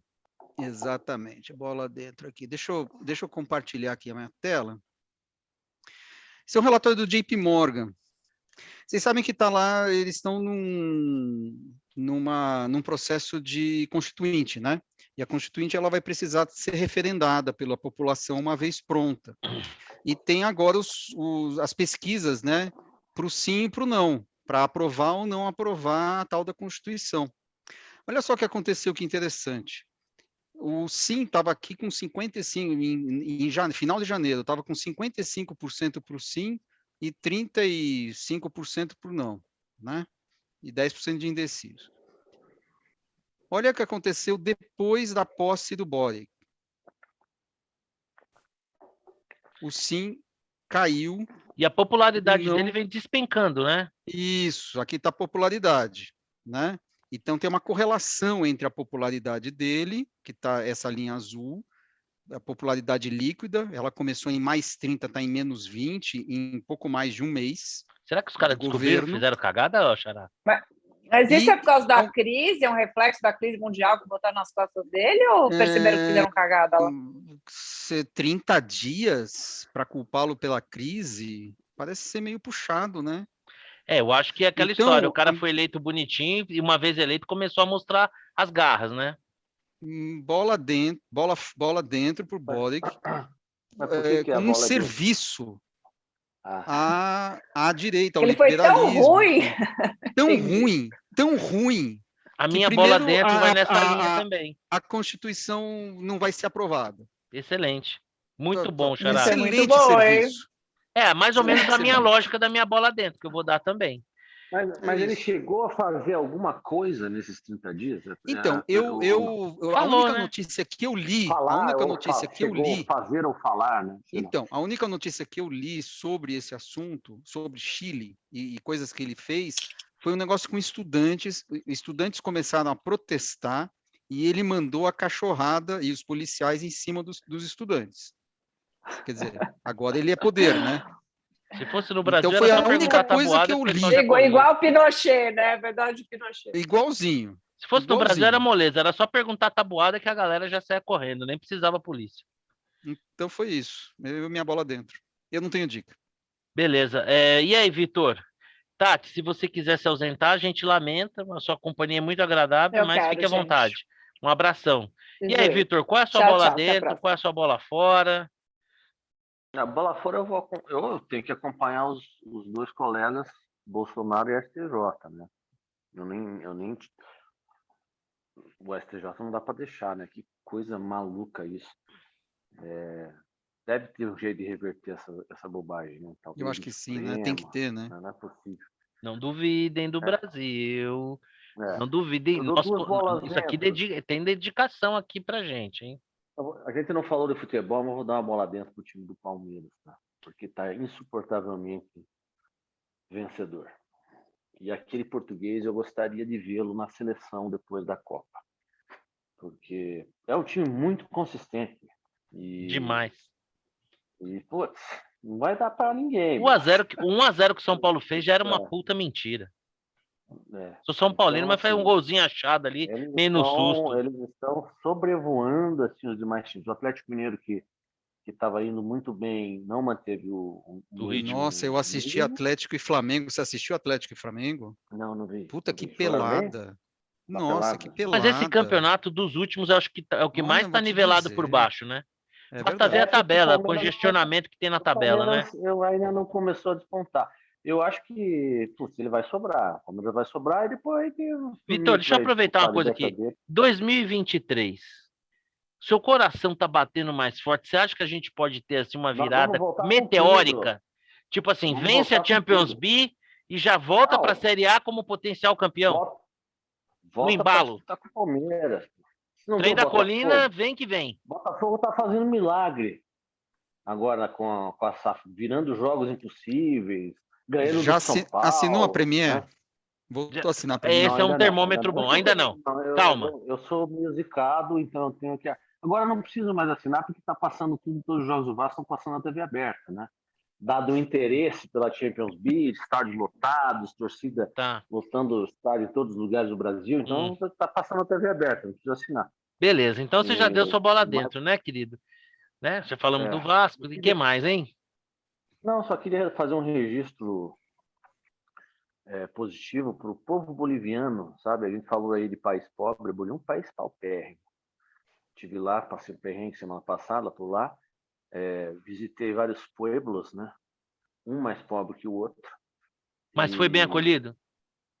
Muito bem acolhido. Mesmo pessoas... quando dizia que era brasileiro?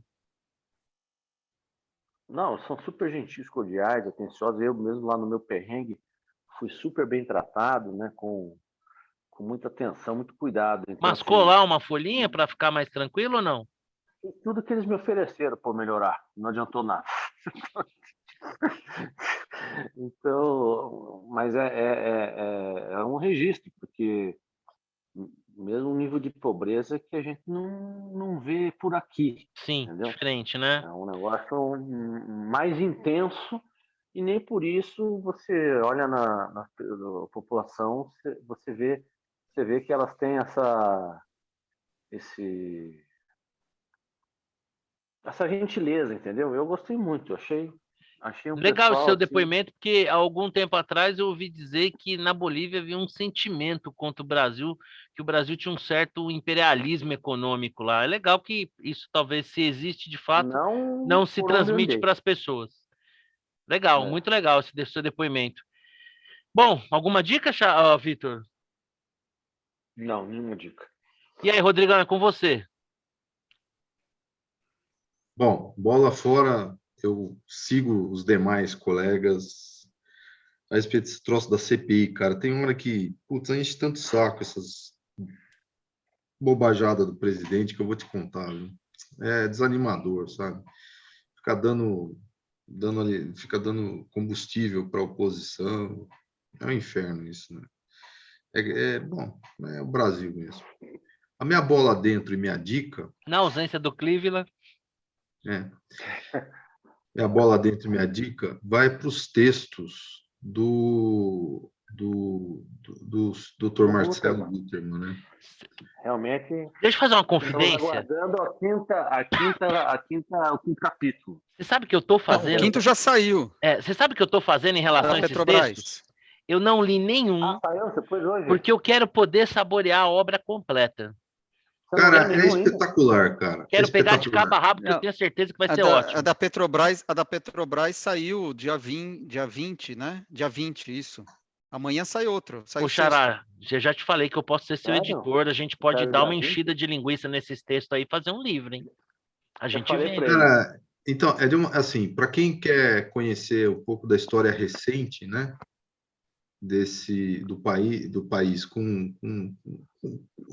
de uma maneira, vamos dizer assim, bem equilibrada, são os textos do Marcelo Gutermann que eu recomendo e que é minha bola dentro. Porque eu tô que nem o Silvio Santos, não li, mas eu também recomendo. Porque eu tô esperando acabar para eu ler. Nem precisa, ele escreve bem. Então é como se ele não tivesse aqui. Cara, eu recomendo, vale a pena. Bola dentro. Bola dentro é a dica. Certo. E alguma bola fora? Bom, a bola fora você já falou, né? Bom, hoje eu vou começar pelas bolas fora. A primeira bola fora é para o procurador Demétrio de Oliveira, que agrediu sua colega de trabalho, a procuradora-geral de registro, uma cena dantesca. Alguém sabe a razão? Eu sei a razão. A razão é que ele tem um comportamento agressivo, como ele mesmo acabou comprovando. Esse comportamento já vinha despertando e foi aberto um processo administrativo, e aquilo que a gente viu foi uma reação à abertura do processo, mostrando que o processo é mais do que pertinente, né? Então, um animal Não tem a menor justificativa, assim, que ela tivesse tentado agredir ele fisicamente, ele tinha, por ser especialmente mulher, tinha que tentar se defender. Então, um animal. Eu espero que assim ele sofra todas as sanções administrativas cabíveis e legais, porque assim tem que servir de exemplo. Uma cena dantesca. Então aqui minha se ele for preso, vai ter problema. Exatamente. Mas ele não, calma. É procurador, não é promotor. É procurador. Ele está suspenso em sua casa, nesse momento deve estar bem tranquilo, recebendo seu salário integral e quem sabe não ganha uma aposentadoria. Não sei não, cidade interior esse cara aí pra sair na rua vai ter problema, hein? Né?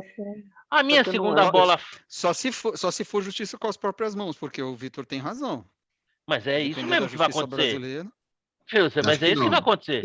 Se esse caboclo aparecer na rua aí, pode escrever que ele vai apanhar. Vai para outra cidade também. Bom, não sei, mas deixa aqui porque é uma cena assustadora, assim, bem assustadora. Bom, a minha bola fora com o coração partido, né? Mas tem que ser pro meu tricolor, né? Tudo bem, vai. A gente não.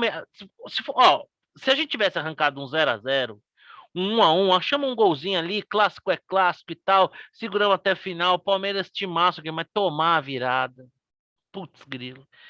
Assim, eu não vou culpar ele, que está acima de todos nós, mas eu confesso aqui, estamos só a gente aqui, mais uma meia dúzia de pessoas vai ver, confesso uma certa inquietação, sabe? Porque eu vou cantar a bola para vocês. 40 minutos, vai ter ali mais um 7 de prorrogação, dá uns 12, 13 minutos. Você fazer um ataque e defesa, 12, 13 minutos com o time do Palmeiras, a chance de você tomar um gol, mano, é bem grande, dito e feito. E se você toma um gol no final, o psicológico do outro time cresce. Deu no que deu, né? 3, 4. Quando bateu os terceiros escanteios seguidos, eu falei, não vai entrar, né? Ali dito e feito. Então, lamentavelmente, uma bola dolorosamente fora para o tricolor. Bolas dentro. E aí, gente? Eu vou dar uma bola dentro que vocês não vão acreditar, mas a minha bola dentro é pro Lula. Cara, na mesma linha do Xará, obrigado, Lula.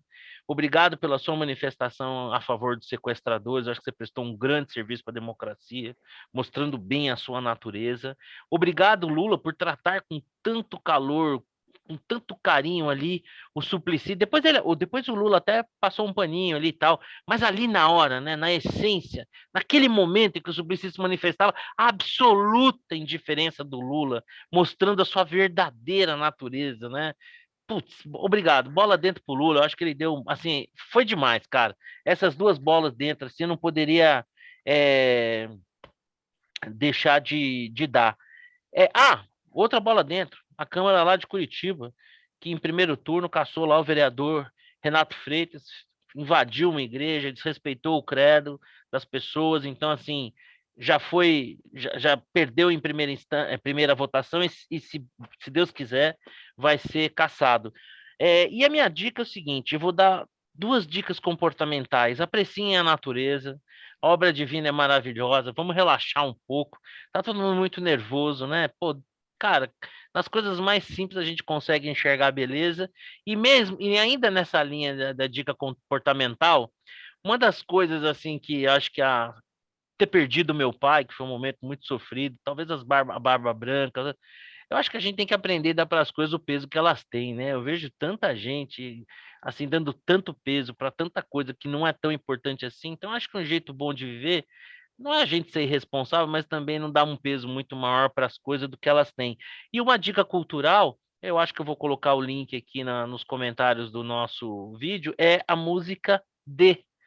Procurem aí, né, da Miranda Cassim e do André Frateschi, uma música bem legal, uma batida gostosa e uma letra melhor ainda. Então é isso aí, meus amigos. Até a próxima, até semana que vem. Espero que com o time completo aí, que o Cleveland faz falta.